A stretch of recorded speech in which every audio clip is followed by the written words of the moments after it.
KGF movie में याद है रोकी की माँ ने क्या कहा था?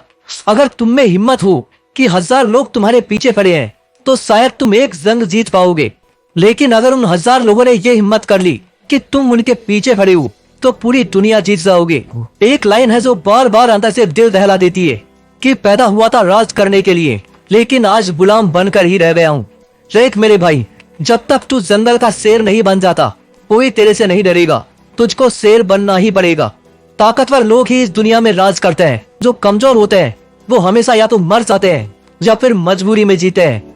पूरे धरती पर एक अकेला जिंदा प्राणी शेर ही है, तो साला अपनी धाप से, अपनी दहाड़ से, अपने गुरूर और अपने फितूर से पूरे जंगल को झुका देता है। पता है ऐसा क्यों? क्योंकि वो अकेला 100 के बराबर होता है। ताकत होना ठीक है, हिम्मत होना भी ठीक है, तेज दिमाग और तीखी चाल होना भी सही है, लेकिन क्या इन सबसे कोई राजा बनता है? शायद नहीं। क्या इनसे कोई मॉन्स्टर बनता है? बिल्कुल भी नहीं, क्योंकि अगर ऐसा होता तो हाथी और दरियाई घोड़ा जंगल पर राज करते। अगर ऐसा होता तो नेवला और जंगली कुत्ते भी जंगल घेरने की हिम्मत करते। अगर ऐसा होता तो लोमड़ी और चीता भी शेर के बाप होते। ऐसा नहीं है। ताकत, हिम्मत, तेज दिमाग, तीखी चाल सब मंजूर है, लेकिन इन सबको छोड़कर एक ऐसी बात अगर किसी बंदे में आ जाए तो वो अकेला 100 के बराबर होगा। वो बात है सुल्तान बनने का एटीट्यूड। जिस बंदे ने पैदा होने के बाद से लेकर कभी भी किसी की गुलामी ना करने की कसम खा ली, उसका एटीट्यूड 7वें आसमान पर है कि चाहे जो हो जाए वो सुल्तान बनेगा, किसी का गुलाम नहीं। ठीक पुष्पा की तरह, तो चाहे पत्थर पर लिखवा कर ले लो, वो बंदा 100 के बराबर ही नहीं, लाखों में एक होगा, और वाकई में वो बंदा बहुत तगड़ा होगा। उस बंदे का तुम सिर काट सकते हो, लेकिन मजाल है कि तुम उसका सिर चुबा दोगे। तुम्हारी जिंदगी छोटी पड़ जाएगी, लेकिन तुम उसे गुलाम नहीं बना पाओगे। ऐसा नहीं कि सिर्फ फिल्मों में हमने ऐसे लोगों को देखा है जो अकेले 100 के बराबर हों।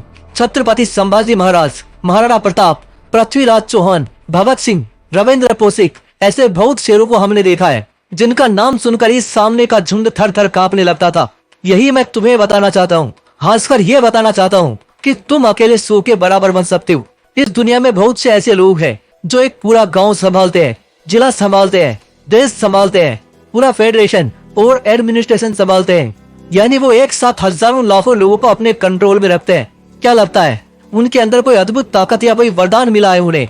नहीं मेरे भाई, बस क्योंकि वो अकेले चलने से नहीं डरते, अकेले लड़ने से पीछे नहीं हटते। जिस तरह एक शेर हर हालत में एक शेर ही होता है, भले ही उसको 10-20 जंगली कुत्तों ने घेर लिया हो, मगर फिर भी वो अपना वजूद नहीं छोड़ता।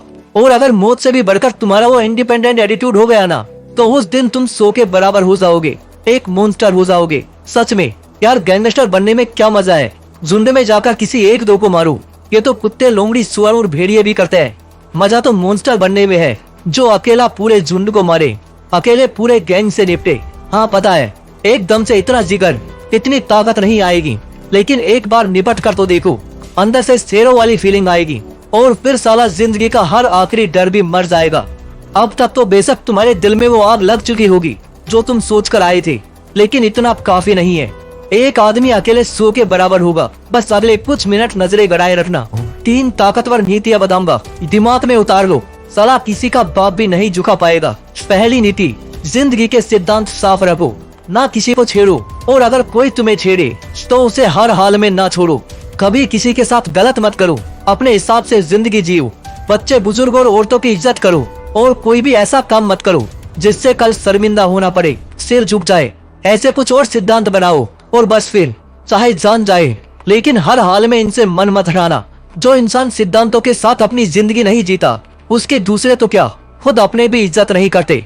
उसकी जिंदगी कटी पतंग की तरह होती है, किस दिशा में जाएगी कोई नहीं जानता, लेकिन आखिर में कचरे में ही मिलेगी, ये सब जानते हैं। दूसरी नीति, कुत्तों की संगत छोड़ो। अगर शेरों की बादशाह चाहते हो तो कुत्तों की संगत छोड़ो। अगर शेर का बच्चा भी कुत्तों के झुंड में बचपन से रहने लगेगा तो वो कभी नहीं धार पाएगा, बल्कि सिर्फ भौंक कर ही रह जाएगा। शेर का बच्चा भले ही राजा की प्रजाति का होगा, लेकिन अगर बचपन से वो सिर्फ शिकार बनता रहेगा, शिकार करना नहीं सीखेगा, तो उसे कोई अपना राजा नहीं मानेगा। इसलिए शेरों की संगत में रहो, क्योंकि ऊंची सोच वाले बनोगे तो ऊंचे दर्जे में रहोगे। तीसरी नीति, अपनी सारी कमजोरियों को खत्म कर दो। दुनिया का सबसे ताकतवर इंसान भी जल्दी हार जाएगा अगर उसकी कमजोरियां ज्यादा होंगी। रावण जैसा त्रिलोकाधिपति भी महज एक बार से हार गया, क्योंकि उसकी कमजोरी उसकी नाभि थी। इनफैक्ट इसके अलावा उसकी कोई कमजोरी थी ही नहीं जिससे उसे हराया जा सके। मगर अपने घमंड और इस कमजोरी की वजह से वो मारा गया। याद रखना, तुम्हारी जितनी ज्यादा कमजोरियां होंगी तुम उतना ही हारोगे, कमजोर ही रहोगे और हमेशा गुलामी और समझौते में ही जिंदगी कटेगी। मॉन्स्टर बनना है, अकेले सो के बराबर होना है, तो अपनी हर कमजोरी को एक एक करके खत्म कर दो। दोस्तों, इस वीडियो के बाद मुझको नहीं लगता कोई भी अब बेचारा या किस्मत का मारा बनकर रहना चाहेगा। यहाँ से शेरों वाली जिंदगी जीनी है, सुल्तान बनकर बनना है। जब तक जिएंगे अपने दम पर जिएंगे, अकेले सो के बराबर बनेंगे। बस इस एटीट्यूड को दिल में बनाए रखो, फंसाए रखो और आग लगाते रहो। अगर वीडियो अच्छा लगा तो इसे अपने दोस्तों के साथ जरूर शेयर करना। फिर मिलते हैं एक और नए मोटिवेशनल वीडियो के साथ। जय हिंद, जय श्री कृष्णा।